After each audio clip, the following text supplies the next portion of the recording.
আর আপনি আমার এখন ভয় দেখাচ্ছেন মামলা ও ছাতা তো আমি গলিয়ে খেয়ে ফেলবো। এজন্য আমাদের বুক বড় করা লাগবে ভাই। এত বেশি শত্রুতা বাংলাদেশে কোন এমপির বিরুদ্ধে কেউ করে নাই।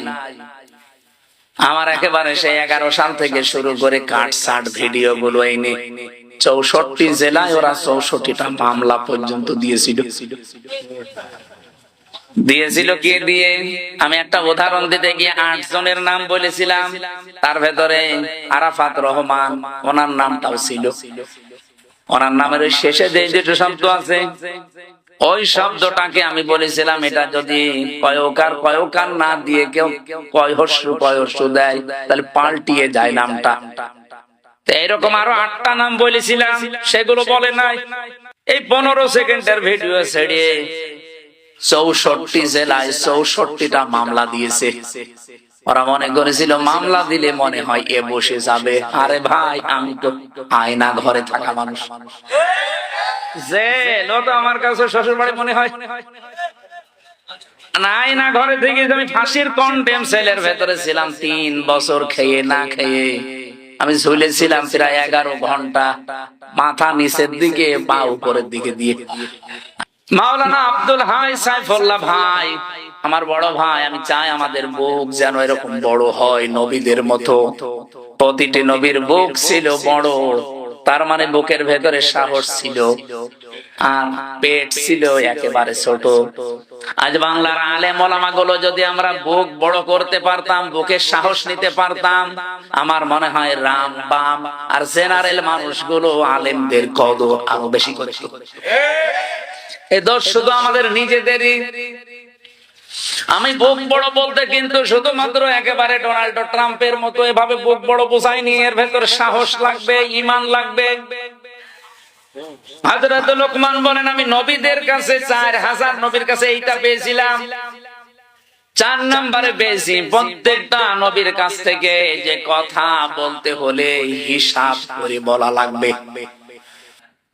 ডাক দিয়ে বলেছে, ভাতিজা তোমাকে ভালোবাসি, কিন্তু তোমার এই কালেমাটা পড়তে পারলাম না, তুমি আমারে মাফ করে দিও।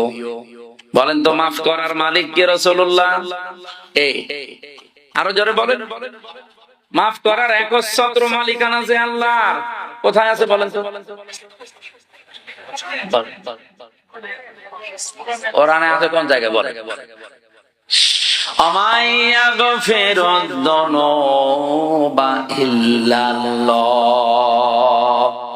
সূরা আলে ইমরানের ভেতরটা মাঝে আছে, রব্বুল আলামিন জানিয়েছেন মাফ করতে পারে গুনাহ শুধুমাত্র আল্লাহ ছাড়া মাফ করার ক্ষমতা কারো নেই। হ্যাঁ, যদি আপনি হক বলে ইবাদত নষ্ট করেন, এটা আবার আল্লাহর নাম, এটা বান্দার। আপনি কোন বৈধ কাজ করা লাগবে, এই জায়গায় যদি ঘুষ নিয়ে থাকেন, আপনি বান্দার হক নষ্ট করেছেন। এই হকটা দুনিয়ায় থাকতে হয় ফেরত দিয়ে যাবেন, নাই কিয়ামতের দিন নেকি দিয়ে ফেরত দেওয়া লাগবে, এরপরে মাফ হবে।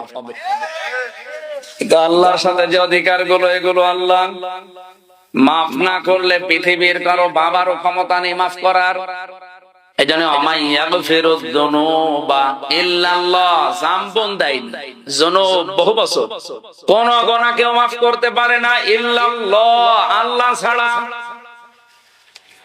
এই লোকটা যখন ডাক দিয়েছে, ভাতিজা মাফ করে দিও নবীজিকে, সঙ্গে সঙ্গে কোরআনে কারিমের আয়াত নাযিল করে আল্লাহ সতর্ক বাণী দিয়েছেন, ইন্নাকা লা তাহদি মান আহবাবতা ওয়ালাকিন্নাল্লাহা ইয়াহদি মান ইয়াশা ওয়া হুয়া আ'লামু বিল মুহতাদিন।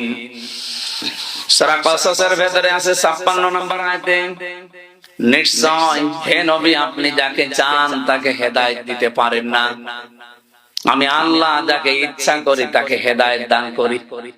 আর হেদায়েত কে পাবে এটা আপনার চাইতে আমি আল্লাহ ভালো জানি, এইজন্য আ'লাম দেওয়া। এরপরেও নবীজির মন মানছিল না, কারণ এত কষ্ট পৃথিবীতে রাসূলুল্লাহর পেছনে কেউ করে নাই। সেই জন্ম থেকে শুরু করে একেবারে প্রাপ্তবয়স্ক পর্যন্ত রাসূলুল্লাহ তার পেছনে এত, এই লোকটা রাসূলুল্লাহর পেছনে এত সময় দিয়েছে, শ্রম দিয়েছে, বাড়িতে রেখে খাবার খাওয়িয়েছে, লালন পালন করা যারে বলে। বিশ্বনবী মুহাম্মদ রাসূলুল্লাহর মন মানে না, এজন্য তিনি আবু তালেবের কবরের পাশে গিয়ে দোয়া করেছিলেন, মাপ চেয়েছিলেন আল্লাহর কাছে, রব্বুল আলামিন তুমি আমার চাচা আবু তালেবকে মাফ করে দাও। সঙ্গে সঙ্গে জিবরাইল এসে বললেন, হে নবী হাত নামান। কার জন্য হাত তুলেছেন? মা কানা লিন-নাবিয়্যি ওয়াল্লাযীনা আমানু আন ইস্তাগফিরু লিল মুশরিকিন ইলা আখির আয়াত। সূরা তাওবার 113 নম্বর আয়াতের প্রথম অংশে আছে, কোন নবীর জন্য, কোন ঈমানদারের জন্য জায়েজ না, শোভনীয় না, উচিত না যে কোন মুশরিক মারা গেলে তার জন্য ক্ষমা চাবে। ওয়ালাউ কানু উলি কুরবা, যদি ওইটা নিজের নিকট আত্মীয় হয়। বাংলার মুসলমানেরা এটা রেকর্ড হচ্ছে, আপনি কার দোয়া আল্লাহ ফেরত দিচ্ছে টের পাচ্ছেন? জীবনে যেই নবী হাত তুলেছে আল্লাহ ফেরত দিয়েছে এমন রেকর্ড নেই, শুধু একটা জায়গায় বিশ্ব নবী হাত তুলেছে আল্লাহ ফেরত দিয়েছে, আমি তার পুরা জীবনী পেড়ে একটা জায়গায় পেয়েছি। মনের ভেতরে যার কামনা আসলে কবুল হয়ে যেত, মনের ভেতরে কামনা আসলে যার কবুল হয়ে যেত, সেই নবী হাত তুলে বসে আছে, আল্লাহ হাত ফেরত দিচ্ছে যে চাচা মুশরিক এই কারণে। অথচ বাংলাদেশে আমরা দেখি অনেক মুশরিক একেবারে টাটকা মরে যায়, আর আমরা দোয়া করে জান্নাতে দিয়ে আসি, মনে হয় যে আমরা কন্ট্রাক্টরি নিয়েছি। জান্নাত তো আমাদের বাবার নাকি? আমাদের বাবা। এই ধোকার ভেতরে আছেন আপনারা, আর আমরাও ধোকা দিচ্ছি। নবীজির মতো মানুষ যদি দোয়া করে দোয়া আল্লাহ ফেরত দেয় যে কবুল হবে না, চাচা মুশরিক, আপনার আত্মীয়তাতে কি হয়েছে? কোন কোন চিন্তায় আছেন আপনি নিজেকে প্রশ্ন করেন।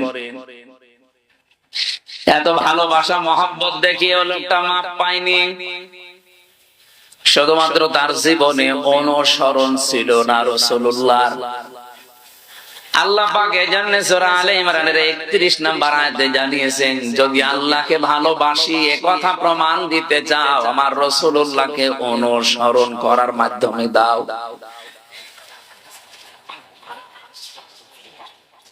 ইউহিব্বুকুমুল্লাহ, এক নম্বরে আমি আল্লাহ নিজেই তোমাদেরকে তাহলে ভালোবাসা আরম্ভ করছি এবং করব, করেছি না। ইউহিব্বু এটা মজারে, কেউ যদি রাসূলুল্লাহকে অনুসরণ আরম্ভ করে, আমার আল্লাহ তাকে ভালোবাসা শুরু করবে। এদিকে তাকা, ভালো করে শব্দটা বোঝেন। কোরআনের কোন শব্দ যদি কেউ বোঝার জন্য চেষ্টা করেন, 500 রাকাত নফল নামাজের সওয়াব হবে। এই যে ভাই, এই কে এটা কে? ঠিক আছে,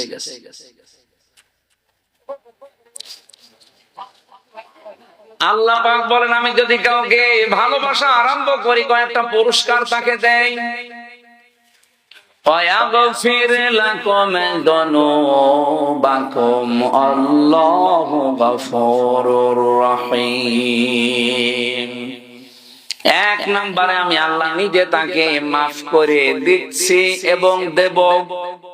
গোনা কয়টা মাফ করব? আল্লাহ জামবন দিতে পারতেন, জামবানে দিতে পারতেন, দিয়েছেন যুনুব। একটা গোনাও তার বাকি থাকবে না। যখন থেকে রাসূলুল্লাহর অনুসরণ আরম্ভ করবে, ওই দিন থেকে ওর জীবনের সব অপরাধ আমি আল্লাহ মাফ করে দেব। না, মাফ করে দিয়েছি, দেব। নওগাঁ বগুড়াবাসী এবার বলেন তো, কেউ যদি রাসূলুল্লাহকে অনুসরণ আরম্ভ না করে, আল্লাহ তাকে মাফ করবে, ভালোবাসা আরম্ভ করবে? বলেন বলেন বলেন। এই আয়াতটার ব্যাখ্যা পড়ে আমি যতটুকু বুঝলাম, এই পৃথিবীতে কেউ যদি রাসূলুল্লাহর অনুসরণ আরম্ভ না করে, ও যদি আকাশ দিয়ে উড়িয়েও যায়, আল্লাহ ওকে এখনো ভালোবাসা আরম্ভ করেনি।